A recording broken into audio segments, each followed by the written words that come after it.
सबसे पहले प्रारंभ में पार्टी की ओर से विरासत बचाओ नमन यात्रा नाम से कार्यक्रम हमने तय किया है। विरासत बचाओ नमन यात्रा। उपेंद्र कुशवाहा को जेडीयू से अलग हुए 2 दिन हो चुके हैं। उनकी नई पार्टी राष्ट्रीय लोक जनता दल उन्होंने बनाई है और अब वो विरासत को बचाने के लिए यात्रा शुरू करने वाले हैं और इस यात्रा का नाम विरासत बचाओ नमन यात्रा है। और अब देखना ये होगा कि इस यात्रा में उपेंद्र कुशवाहा जनता को भरोसा दिला पाएंगे। क्या कुछ कह रहे उपेंद्र कुशवाहा, सुनिए।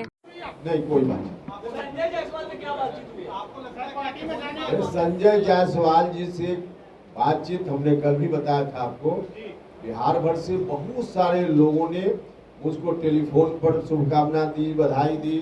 मिलकर बहुत सारे लोगों ने अलग अलग माध्यम से जब हमने पार्टी का गठन किया, उसी क्रम में संजय जायसवाल जी ने मिलकर मुझको बधाई दी।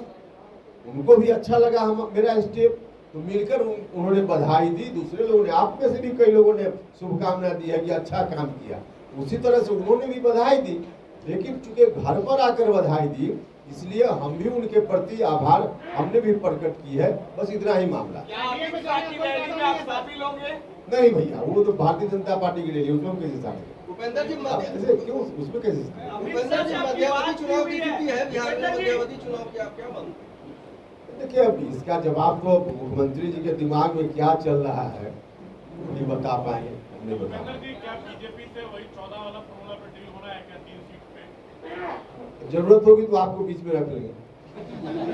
चलिए। बीजेपी के किसी बड़े नेतृत्व से बात हुई है जब से आपने ये कदम उठाया है अलग पार्टी बनाने का? कोई फोन आया है, कोई मैसेज आया है? आपसे बात हुई है, खबर ये भी है। जब से हमने पार्टी बनाई है, संजय जायसवाल जी के अलावा भारतीय जनता पार्टी के किसी नेता से मेरी बात नहीं हुई। पार्टी छोड़ने से पहले हुई थी?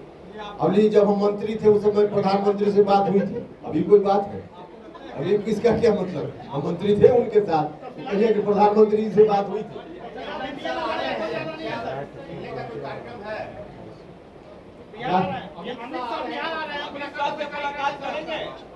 भाई, अभी कोई योजना वैसी नहीं है, अभी मिलने का कोई प्रोग्राम वैसा नहीं है। आप लोग विश्वास क्यों नहीं करते? हम बोल रहे तो सही बोल रहे। आपको भी सिक्योरिटी मिलने वाली है?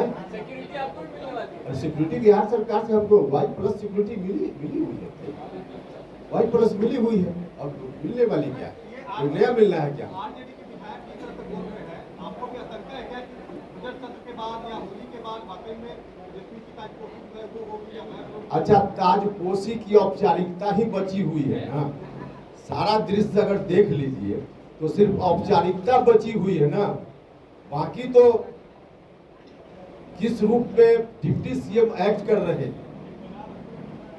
मुख्यमंत्री जी कह रहे हैं मंत्री परिषद के विस्तार के बारे में सवाल पूछना हो तो डिप्टी सीएम निर्णय लेंगे।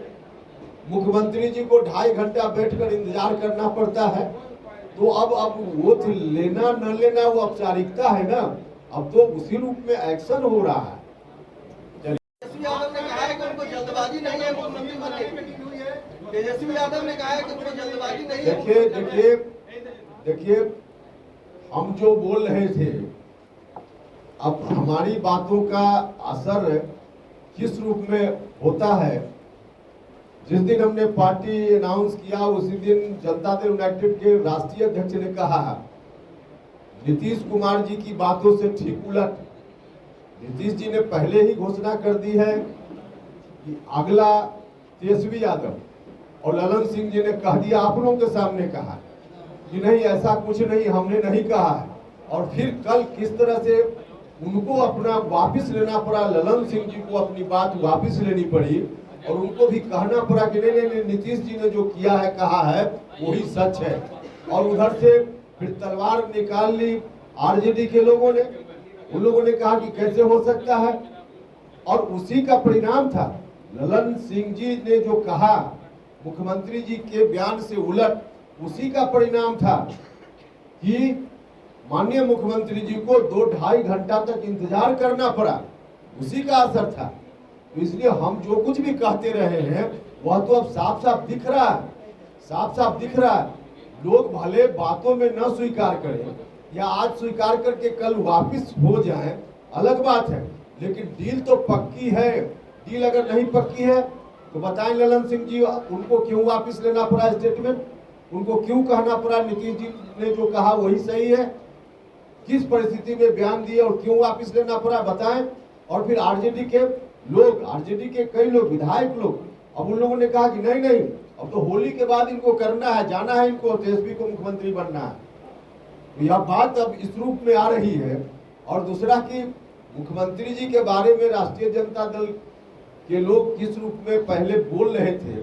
हमने कहा एक विधायक, माननीय विधायक के बारे में जब उन्होंने क्या क्या मुख्यमंत्री जी से कहा, और दिखावे के लिए बाद में मेरी बातों का इतना असर हुआ कि दिखावे के लिए राष्ट्रीय जनता दल ने शोकॉज नोटिस जारी किया, लेकिन सिर्फ दिखावे के लिए अभी भी कोई कार्रवाई नहीं हुई। तो मुख्यमंत्री जी जो स्थितियां झेल रहे हैं, अब जनता दल यूनाइटेड का अस्तित्व समाप्त हो गया। जनता दल यूनाइटेड अगर वास्तव में अस्तित्व में होता तो ललन सिंह भिड़ जाते, कहते कि नहीं जो हम कह रहे हैं वही सही है, राष्ट्रीय अध्यक्ष है। लेकिन उनको वापस लेना पड़ा। और जनता दल यूनाइटेड यदि अस्तित्व में होता तो मुख्यमंत्री जी को 2-2.5 घंटा इंतजार नहीं करना पड़ता अपनी मंत्रिपरिषद के किसी सदस्य के आने के लिए। कुल मिलाकर जनता दल यूनाइटेड ने अपना अस्तित्व खो दिया है, जो रोज अब दिख रहा है। और यही बात हम लोगों से कह रहे थे, और हम जो कह रहे थे वही सच है। तो सुना आपने उपेंद्र कुशवाहा ने क्या कहा। ऐसी खबरों के लिए हमारे चैनल को लाइक, शेयर एंड सब्सक्राइब करें। धन्यवाद।